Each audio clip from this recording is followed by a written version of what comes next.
अस्सलामुअलैकुम and welcome to AAR pharmacy lectures. Last chapter biopharmaceutics में हमारे पास कंपार्टमेंट मॉडल्स हम क्यों स्टडी कर रहे होते हैं, क्योंकि इसके थ्रू ना हमें जो है मुख्तलिफ़ बॉडी के कंपार्टमेंट्स के अंदर एक हाइपोथेटिकली ड्रग की कंसंट्रेशन पता चल जाती है। इसके अलावा जो है हमें रेट कांस्टेंट्स का पता चल जाता है। ठीक है, अब ये जो कंपार्टमेंट मॉडल है ना, ये मैथमेटिकल मॉडल है। मींस रियल या जो फिजियोलॉजिकल रीजन एक्चुअली है ना हमारी बॉडी में, वो नहीं है। ये सिर्फ एक मैथमेटिकल मॉडल्स बनाए गए हैं। ठीक है, हाइपोथेटिकल मॉडल भी कह सकते हैं हम इनको, या मैथमेटिकल मॉडल। टाइप्स कंपार्टमेंट की कौन सी होती हैं? बॉडी के अंदर दो कंपार्टमेंट होते हैं, सेंट्रल और पेरिफेरल। सेंट्रल मतलब ब्लड हो गया, और वो आर्गन्स जिनकी तरफ जो है ब्लड परफ्यूजन बहुत ज़्यादा है, लाइक हमारे पास ब्रेन हो गया, लिवर वगैरह, जहाँ पे ब्लड परफ्यूजन बहुत ज़्यादा है। ठीक है, इसके अलावा पेरिफेरल कंपार्टमेंट्स, पेरिफेरल में हमारे पास जो टिश्यूज़ आ जाते हैं बॉडी के, उस कंपार्टमेंट को हम कहते हैं पेरिफेरल कंपार्टमेंट। अब अगर हम टाइप्स देखें कंपार्टमेंट मॉडल की, तो दो तरह के हमारे पास जो है कंपार्टमेंट मॉडल्स होते हैं, कैटनरी और मेमलरी। कैटनरी जो है क्लासिकल या ओल्ड जो हमारे पास कंपार्टमेंट मॉडल थे वो हैं। ठीक है, प्रीवियसली इनको यूज़ किया जाता था, मगर आजकल इनका इस्तेमाल बिल्कुल ख़त्म हो चुका है। जो कैटनरी मॉडल थे ना, ये ट्रेन की तरह होते हैं। मतलब जैसे आप एक ट्रेन का इंजन लगा हुआ होता है और उसके साथ हम देखते हैं कि पीछे उसके डब्बे चल रहे होते हैं, तो इसमें इसी तरह से होता था। एक सेंट्रल कंपार्टमेंट होता था, और उस सेंट्रल कंपार्टमेंट के पीछे पेरिफेरल कंपार्टमेंट्स ऐसे होते थे जैसे ट्रेन के जो है इंजन के पीछे उसके डब्बे बाकी होते हैं। तो यही यहाँ पे होता है कि सेंट्रल कंपार्टमेंट, फिर उसके पीछे पेरिफेरल, इस तरह से जो है ट्रेन की तरह वो कनेक्टेड होते थे। ठीक है, अब इसमें क्या होता है कि पहले से हमारे पास दूसरे कंपार्टमेंट में जा रहा होता है, तीसरे कंपार्टमेंट में, फिर वापस आ रहा होता है पहले कंपार्टमेंट की तरफ। तो ये मुख्तलिफ जो है ना कंपार्टमेंट्स के अंदर ड्रग की मूवमेंट होती है, तो फिर उसमें एक रेट कांस्टेंट भी आ रहा होता है। सेकेंड टाइप हमने कहा कि मेमलरी। मेमलरी में क्या है, हमारे पास मॉडर्न है, ये कॉमनली आजकल यूज़ किया जाता है। ये जो है ना सैटेलाइट की तरह है। सैटेलाइट की तरह मतलब कैसे कि एक सेंट्रल रीजन है, ठीक है, सेंट्रल कंपार्टमेंट, और उसके अराउंड हमारे पास पेरिफेरल कंपार्टमेंट है। मतलब जितने भी पेरिफेरल कंपार्टमेंट्स हैं ना, वो सारे आके एक सेंट्रल कंपार्टमेंट से मिलते हैं। जैसे सैटेलाइट सिस्टम होता है कि सारी की सारी जो है ना सेटेलाइट्स आगे एक सेंट्रल उससे मिल रही होती हैं, फार्मेसी से। तो इसी तरह ये होता है कि जितने भी हमारे पास पेरिफेरल रीजन्स हैं या पेरिफेरल कंपार्टमेंट्स हैं ना, वो सारे के सारे आके सेंट्रल कंपार्टमेंट से मिल रहे होंगे। जब भी हमारे पास ड्रग की एंट्री और एग्ज़िट, मतलब ड्रग एब्जॉर्ब हुई और एक्सक्रीशन हुई, ये दोनों चीज़ें हो रही होती हैं, तो उसे हम कहते हैं ओपन मॉडल। अब मेमलरी मॉडल हम देखें तो वो फर्दर सब डिवाइडेड है। उसकी पहली क्लास है one compartment open model. One compartment मतलब क्या, कि अब होगा ही सिर्फ इसमें एक ही कंपार्टमेंट डायरेक्ट, मतलब ड्रग अपना इफेक्ट ब्लड में ही ड्रग को दिखाना होगा, तो उस कंडीशन में हमारे पास वन कंपार्टमेंट मॉडल। ये जो है सिंपलेस्ट वे है जिसमें हम जो है ड्रग डिस्ट्रीब्यूशन का और एलिमिनेशन का प्रोसेस डिफाइन कर सकते हैं। मतलब ड्रग आई फर्स्ट कंपार्टमेंट में ब्लड में, और ब्लड से जो है वहीं से जो है निकल गई।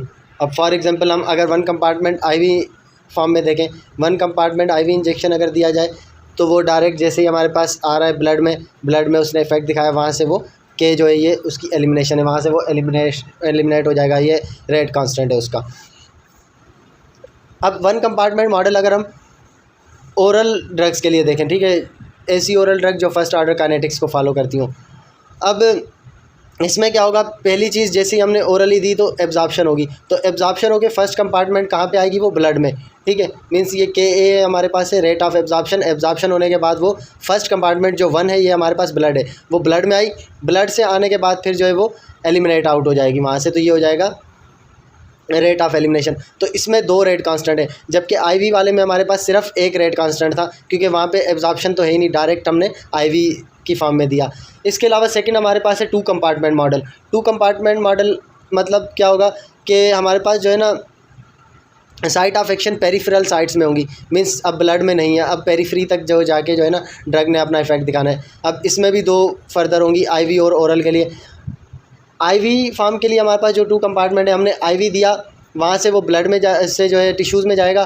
टिश्यूज़ में जाने के बाद फिर वापस ब्लड की तरफ आएगा। तो जो टिश्यू से ब्लड की तरफ आ रहा है, वहाँ पे उसका एक रेट कांस्टेंट बनेगा K21 जो है, और जब ब्लड से टिश्यू की तरफ जा रहा है वो है K12, मतलब वो रेट कांस्टेंट 1 हो गया, 1 से 2। फिर जब ब्लड में वापस आएगा वहाँ से एलिमिनेट होगा। तो इसमें हमारे पास टोटल 3 रेट कांस्टेंट होते हैं। एक जो ब्लड से टिश्यूज़ की तरफ जा रहा है वो रेट कांस्टेंट, दूसरा टिश्यू से वापस ब्लड, तीसरा जब ब्लड से हमारे पास एलिमिनेट हो रहा है। 2 कंपार्टमेंट ओपन मॉडल जो हमारे पास ओरल फॉर्म के लिए, अब उसमें सबसे पहला एब्जॉर्प्शन ज़रूरी है। जीआई से जैसे ही हम देंगे तो वहाँ पे एब्जॉर्प्शन होगी। एब्जॉर्प्शन होने के बाद वो वहाँ से जो है टिश्यूज़ तक या टारगेट साइट तक जाएगी। फिर टारगेट साइट तक जाएगी तो दूसरा रेट कांस्टेंट हो जाएगा। पहला एब्जॉर्प्शन वाला हो गया, दूसरा वो जब ब्लड से टारगेट साइट जा रही है, फिर टारगेट साइट से वापस ब्लड में आ रही है तो तीसरा रेट कांस्टेंट हो गया। और चौथा रेट कांस्टेंट हमारे पास होगा जब वो बॉडी से एलिमिनेट आउट होगी, ब्लड से निकल रही होगी। इसके बाद हमारे पास है 3 कंपार्टमेंट ओपन मॉडल। ठीक है, 3 कंपार्टमेंट में क्या होगा कि जब भी हमारे पास site of action deep tissues के अंदर मौजूद हो तो उस कंडीशन में हमारे पास 3 कंपार्टमेंट मॉडल होता है। अब इसमें अगर आप आईवी और ओरल के लिए देखें, सबसे पहले ओरल में जैसे ही हम देंगे कि ए हमारे पास रेट ऑफ एब्जॉर्प्शन है, उससे वो आएगी ब्लड में। ब्लड से आने के बाद अब वो पहले जो है हमारे पास टिश्यूज़ की तरफ जा रही है तो वहाँ से जो टिश्यूज़ की तरफ जा रहा है वहाँ पे हो जाएगा उसका रेट कांस्टेंट सेकंड, मतलब वो 1 से 2 कंपार्टमेंट की तरफ जा रहा है। फिर 2 से वापस 1 की तरफ आ रहा है तो वहाँ पे उसका हो जाएगा तीसरा रेट कांस्टेंट, जब वो 2 से वापस 1 की तरफ आ रहा है। फिर 1 से जाएगा 3 की तरफ, 1 से 3 की तरफ जब वो मूव करेगा तो उसका रेट कांस्टेंट हो जाएगा चौथा। और फिर जब 3 से वापस 1 की तरफ, मतलब वापस डीप टिश्यूज से ब्लड की तरफ आएगा तो वो हो जाएगा उसका 5वां रेट कांस्टेंट। और फिर लास्ट जब वो ब्लड से एलिमिनेट होगा तो टोटल हमारे पास 3 कंपार्टमेंट में ओरल के लिए 6 रेट कांस्टेंट होते हैं। और आईवी के लिए अब इससे 1 कम हो जाएगा क्योंकि एब्जॉर्प्शन वाला जो है वो माइनस हो जाएगा।